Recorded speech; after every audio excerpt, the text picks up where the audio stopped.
Yeah, I always feel really bad. I can't remember anybody's name from high school anymore, which it hasn't been that long. Like, it was 6 years ago. Is 6 years long enough for you just to forget people entirely? Yep. I have a weird robotic detachment from people, though. Like, if I go home and go to, like, a bar during Thanksgiving or Christmas or something. It's the worst. Never do that. You see everybody that you don't need to see again. Mm-hmm. But you're going with, like, some of your friends that you really did want to see. And then people come up, and I just wait for somebody else to say their name. Right. So that I can be like, oh, of course you're Christopher.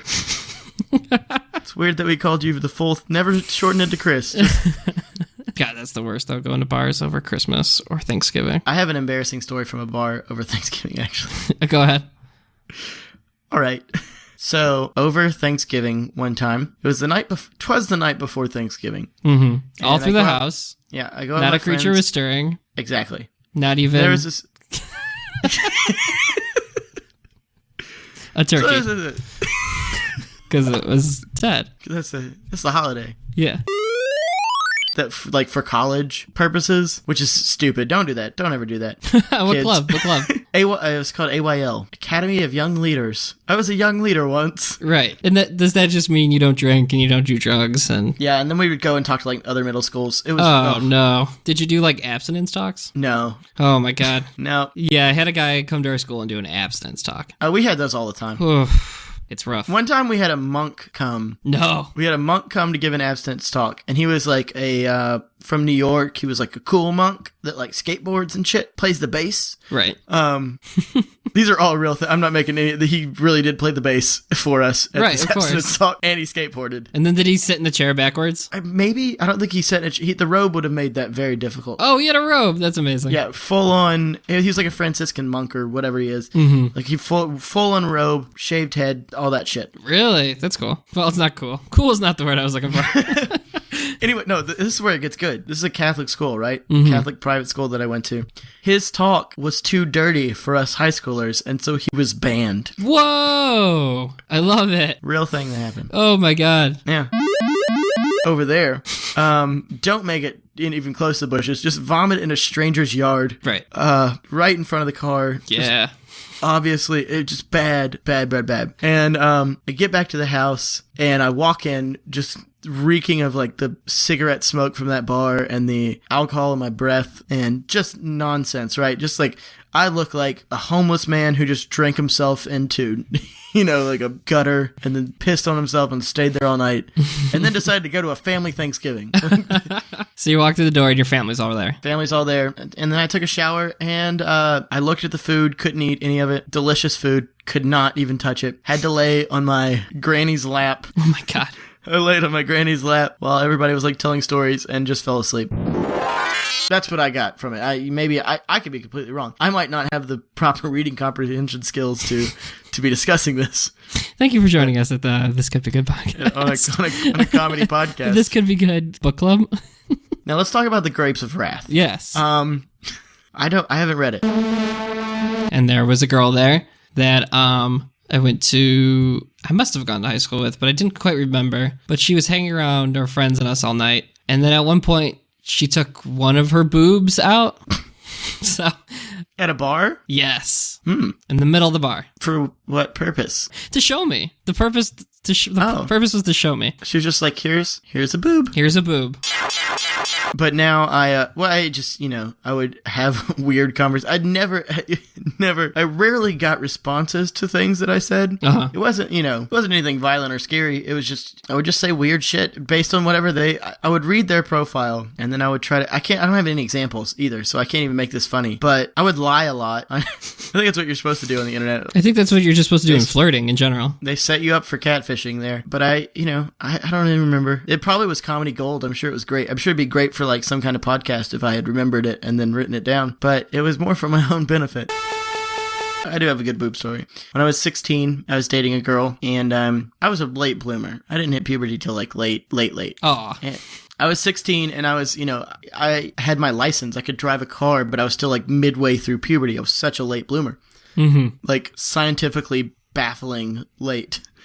And so I was, I knew that I liked to make out at that age. I remember that was a fun thing. But like, besides that, I was not convinced that it was all happening yet. It did. But at that point, I was like, I don't know what's going on. And so I was 16 and I was dating this girl and we were going to my friend's house. Like, he had a cool basement that had like the big screen TV. And we'd watch movies down there and play Halo and stuff. And girls were not there often. Yeah, it was a man pad, a boy pad. It was just like where we would bro out. And one night we decided to have like this big group movie night. And I'm going to bring my girlfriend and some girls from our class are coming and everything. And we get to the house. She is sitting in my passenger seat. I'm like, all right, let's go in. Let's watch this movie. Right. Whatever it is, 300 or something, whatever came out at that time. We pull up, and as we're pulling up, like all of my friends are pulling up too. They all know that we're here. We're at the house. They know we're here. And they're all getting out and walking in, and I get out to walk in, and she's like, wait, what are you doing? And I was like, is this a trick question? We're going into this house. So she starts to like make out with me. Cool. Very cool. Let's do that for a second. And then I'm like, all right, let's go in. She's like, no, wait. And she just takes off her shirt right there in the car. In front of my friend's house. Oh my God. At like 6 p.m. So it's still pretty light out.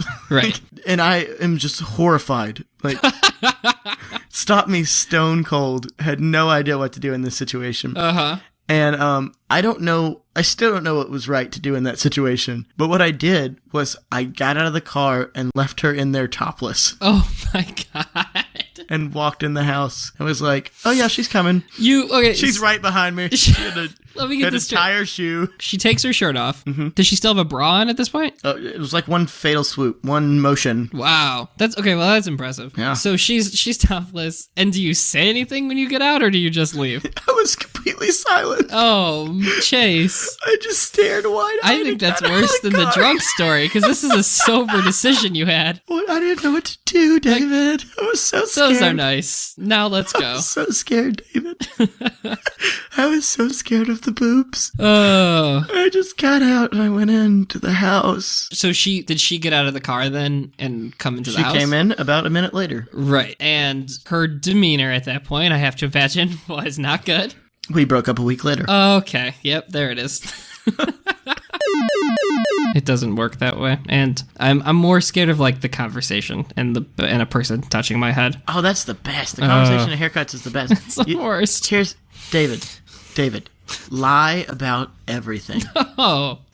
No, that'll give me more anxiety because then I'm gonna mix up my. You'll have so much fun. Oh no! If you just lie. What do you lie about? I'm a doctor. Oh no, you're not. Sometimes. I would never believe that for a goddamn second. Depends. No, I mean, I'm an intern in medical school. I don't know. I'm a race car driver. Anything. Anytime they try to bring up anything. Why are you getting your hair cut? Oh, The dumbest question, by the way. My mom told me I needed to get a haircut, and I still live with her.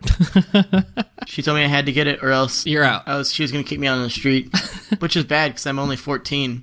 Just say anything. Right. Anything at all. The thing is, the great thing about it is that they aren't listening. They aren't listening, and then they forget you immediately. Unless you just have, like, way too interesting a story. That'd be my fear, too. Hear this shit all the time. I lied to every barber. I think I've lied to every barber I've ever gone to. And not really that as intensely as I just made it sound like, but I'll lie to anybody. About anybody I'm not going to see again. Who cares? Do you let a man cut your hair? Like a barber? Yeah. That's scary. I don't know. I couldn't trust a straight man with my hair.